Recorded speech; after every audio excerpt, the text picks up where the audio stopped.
जैसे ही गोद की बात सुनी सोई खड़े है गए। बोले आप मेरी गोद में दोगी उनको? बोले मैं प्रयास करूंगी, भीतर चलो। जैसे ही महादेव ने नंद भवन में प्रवेश किया, प्रथम चरण रखते ही ठाकुर जी का रुदन धीरे धीरे कम हो रहा है।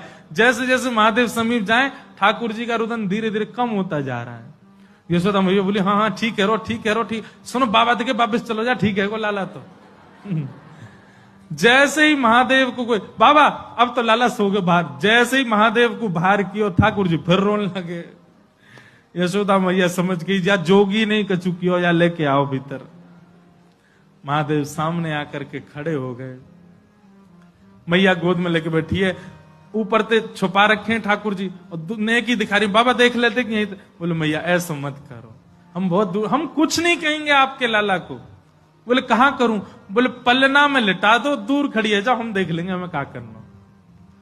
यशोदा मैया बोली मेरो हृदय निकरो जा रहा हो बाबा। बोले मैं सौगंध खा रहा हूं मैया, और मैं आज नजर उतार के जाऊंगा और तू को सौगंध खा के कह रहा हूं, जब तक तेरो लाला बड़ो नहीं है जाएगो, जब तक तेरो लाला या पृथ्वी पर रहेगो, मैं या की नजर उतार के काजिया के संग ही रहूंगो। तेरे लाला को कभी कोई की नजर गुजर नहीं लगेगी, मेरा वचन है मैया, तू एक बार रख दे। रोते हुए ठाकुर जी को जैसी पलना में जाके सुलायो मैया ने। सूरदास जी वर्णन कर रहे हैं, क्या कर रहे हैं महादेव? पलना में पौड़े जैसे ही लिटाए ठाकुर जी, सबसे पहले तो महादेव ने दंडवत किया।